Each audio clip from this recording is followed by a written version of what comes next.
جب تک جوان چل رہا تھا تو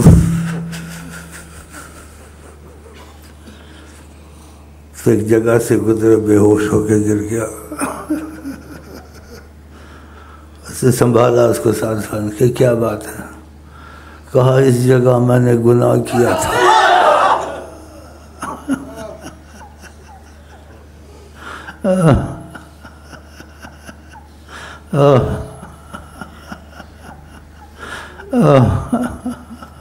ایمان والا تھا، کیونکہ آقا جی کہتے ہیں الایمان بین الخوف والرجاء، ایمان اس میں ہوتا ہے جس میں خوف بھی ہو خدا کا اور نا امیدی بھی نہ ہو کہ نا امیدی کفر ہے اللہ معاف کر دے گا. تو یہ خوف کی وجہ سے بے ہوش ہو گیا.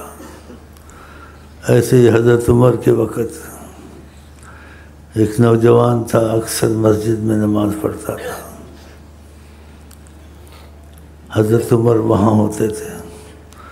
انہوں نے دیکھا کچھ دنوں سے جوان آیا نہیں. پوچھا کہاں وہ آج کل دکھتا نہیں ہے. کہا فوت ہو گیا ہے. پوچھا کیسے فوت ہوا ہے؟ کہا ایسے کوئی قصہ اس کا ہے کہ گزر رہا تھا، کسی لڑکی نے اس کو اشارہ کیا. جب اشارہ اس کو کیا وہ آگے بڑھا لیکن دروازے میں ہی گر گیا. پھر اس کو اٹھا کے گھر میں لائے. پھر اس کو ہوش آئی کہ میں کس طرف جا رہا تھا، یہ غلط قدم اٹھایا تھا.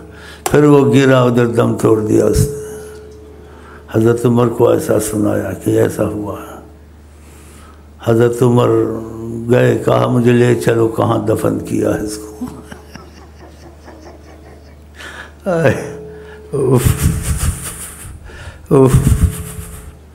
کیونکہ وہ لوگ ذکر اذکار نہیں چھوڑتے تھے نا. ہم آپ ذکر اذکار نہیں کرتے ہیں تو دل پتھر ہو جاتا ہے. یہ ذکر اذکار نہیں چھوڑنے چاہیے.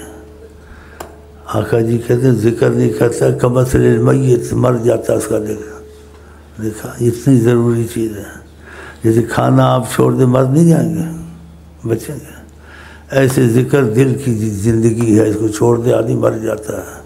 اور آقا جی نے جب کہا کمثل المیت تو پھر بہت ضروری ہے ذکر. ہاں 100 ذکر نہیں کرتے ہیں، دل مرے ہوتے ہیں تو احساس ختم ہو جاتا ہے. بہرحال حضرت عمر نے کہا مجھے لے چلو. تو حضرت عمر گئے اس کی قبر پر، اور سورۃ رحمان میں آیت ہے وَلِمَنْ خَافَ مَقَامَ رَبِّهِ جَنَّتَانِ، جو خدا کے آگے پیش ہونے سے ڈرے کہ میں نے پیش ہونا ہے تو اس کے لیے دوہری جنت ہوتی ہے، ڈبل نعمتیں خدا، اس کا مفہوم ہے. تو حضرت عمر نے وہاں کی قبر پر کھڑے ہوئے اور یہ آیت پڑھی وَلِمَنْ خَافَ مَقَامَ رَبِّهِ جَنَّتَانِ، جو رب سے ڈرے کہ اس کو پیش ہونا ہے، سوال جواب کرنا ہے، تو خدا اس کو دوہری جنت دے گا. اس کو بشارت دی کہ تم ڈر کے مارے ایسے فوت ہو گئے ہو، تمہارے لیے نعمت ہے، رحمت ہے، بشارت ہے. تو کہتے قبر سے جواب آیا آتانی ہما ربی، خدا نے مجھے وہ نعمتیں دے دی. اور آقا جی نے کہا ایمان بین الخوف والرجاء، ایمان اس میں ہوتا ہے جس میں خوف بھی ہو. اتنا خوف نہ امید ہو جائے، امید بھی خدا سے رکھے. تو اللہ تعالی ہم کو آپ کو ایسا ایمان دے. یہ باتیں کریں گے تو پھر کچھ سوچ چلے گی. تو ذکر اذکار سے یہ چیز پیدا ہوتی ہے. جو ذکر اذکار نہیں کرتے ان کا دل پتھر ہو جاتا ہے. آقا جی کہتے ہیں اس سے بڑی سزا نہیں ہے دنیا میں جس کا دل خدا پتھر کر دے. اس کو بہت بڑی سزا قرار دیا ہے حضرت محمد مصطفیٰ نے. اسی ذکر اولیاء اللہ بہت اس کی تاکید کرتے ہیں کہ اس کو نہ چھوڑا کرو. یہاں تک کہتے ہیں کہ گناہ بھی ہوتے ہوں تب بھی نہ چھوڑ، یہ پھر بھی ذکر تو اس کو بچا دے گا. ذکر کی اتنی اہمیت اللہ کے نام کی کہ اللہ تعالیٰ نے کہا، ایک حدیث میں آتا ہے لولا ذاکرین اللہ لسلکت جہنم فی الدنیا، اگر میرے نام کے پڑھنے والے نہ ہوتے دنیا میں تو میں جہنم میں دنیا کو جہنم بناتا. ذکر اتنی اچھی چیز ہے، اس کو نہ چھوڑا کریں۔ موسیٰ علیہ السلام نے خدا سے کہا کہ کچھ میں آپ کا نام لوں، کچھ ذکر بتائیں۔ خدا نے کہا لا الہ الا اللہ پڑھا کرو۔ موسیٰ علیہ السلام نے کہا سب دنیا پڑھتی ہے، اس کو کچھ اور چیز۔ تو اللہ تعالیٰ نے کہا ساتوں زمین آسمان ایک طرف، لا الہ الا اللہ ایک طرف۔ یہ پڑھا کریں، 100 تو ضرور پڑھیں جتنا زیادہ ہو جائے۔ آقا جی نے بھی ایسے ہی کہا افضل ما قلت انا والنبیون من قبلی۔ اگر کوئی زبردست بات اور بڑی بات کہی ہے کسی نے، نبی نے یا میں نے کہی ہے، تو سب نبیوں نے یہ کہا ہے وقلت انا، میں بھی یہی کہتا ہوں لا الہ الا اللہ۔ اس کی بڑی قدر کریں، زیادہ سننے سے لوگوں کے دلوں میں جیسے ایک عام چیز ہو، یہ عام چیز نہیں ہے، یہ لازم ہے۔ اگر اس چیزوں کو چھوڑ دیا تو دل پتھر ہو جائے گا، مر جائے گا، احساس ختم ہو جائے گا کہ خدا کی عظمت بھی کوئی چیز ہے، نبی کی عظمت بھی کوئی چیز ہے۔ پھر وہ آدمی گناہ کرتا ہے، توبہ نہیں کرتا، توبہ نصیب نہیں ہوتی، تو دل پتھر ہو جاتا ہے، دل سیاہ ہو جاتا ہے، اس میں داغ پڑ جاتے ہیں، حدیث میں آتا ہے داغ پڑ جاتے ہیں، اور توبہ سے وہ داغ معاف ہو جاتے ہیں۔ تو وظیفے بہت تھوڑے سے ہیں، یہ لا الہ الا اللہ 100 ہے، استغفر اللہ 100 ہے، اور سو یہ کم سے کم نہ چھوڑیں، زیادہ ہو جائے تو اچھا ہے۔ نبی کریم نے اس کی بڑی تاکید کی ہے کہ سب سے بڑھ کر وہ چیز ہے چاہے تھوڑی ہو لیکن ناغہ نہ ہو، تو ناغہ نہ کریں، ان چیزوں کو پڑھیں اور اہمیت دیں اور سوچیں جو چیز خدا کہے یا زبان رسول سے نکلے اس کی اہمیت ہونی چاہیے، نہیں ہونی چاہیے، بہت اہمیت ہونی چاہیے کہ عام کلام نہیں ہے، کہ خدا نے بھی اسے ایسے کہا اور حضرت محمد مصطفیٰ نے رغبت دلائی۔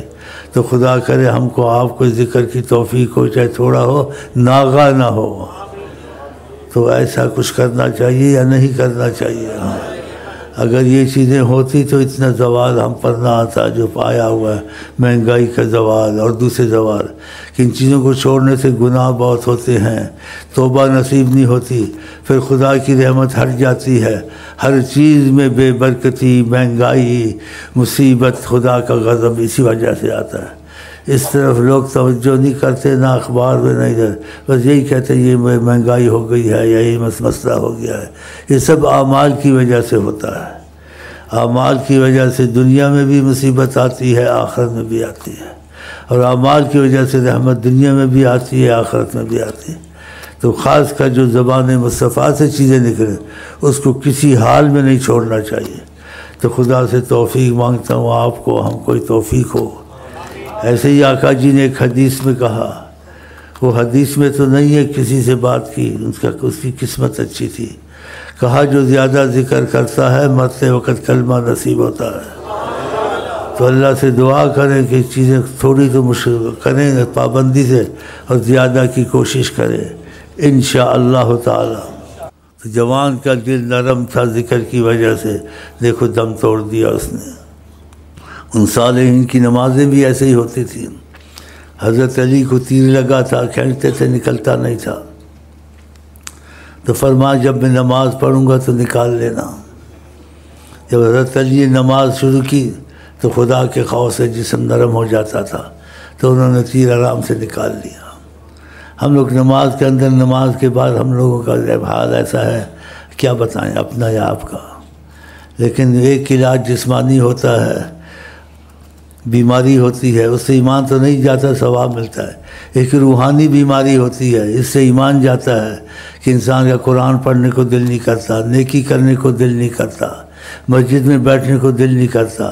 یہ علامتیں بہت مصیبت کی علامتیں ہیں۔ تو یہ علامتیں جائیں گی جب دل ٹھیک ہوگا۔ دل کس سے ٹھیک ہوگا؟ اللہ کے ذکر سے۔ الا بذکر اللہ تطمئن القلوب، اللہ کے ذکر سے دلوں میں سکون ہوتا ہے۔ فاذکرونی اذکرکم، قرآن میں تم مجھے یاد کرو میں تمہیں یاد کروں۔ تو پھر ایسے ذکر چھوڑنے چاہیے، تو کچھ نہ کچھ کیا کریں، اس میں ہمت کریں تاکہ دل کی حالت اچھی رہے۔ آقا جی کہتے ہیں انسان کے دل میں ایک ٹکڑا ہے، گوشت ہے، اذا صلح صلح الجسد کلو و اذا فسد فسد الجسد کلو۔ وہ گوشت کا ٹکڑا ہے، وہ دل ہے، صحیح ہو جائے سارا نظام صحیح ہو جائے، اگر یہ بگڑ جائے سارا نظام بگڑ جائے۔ تو یہ اللہ کے ذکر سے، درود پاک سے، نمازوں سے دل ٹھیک ہوتا ہے۔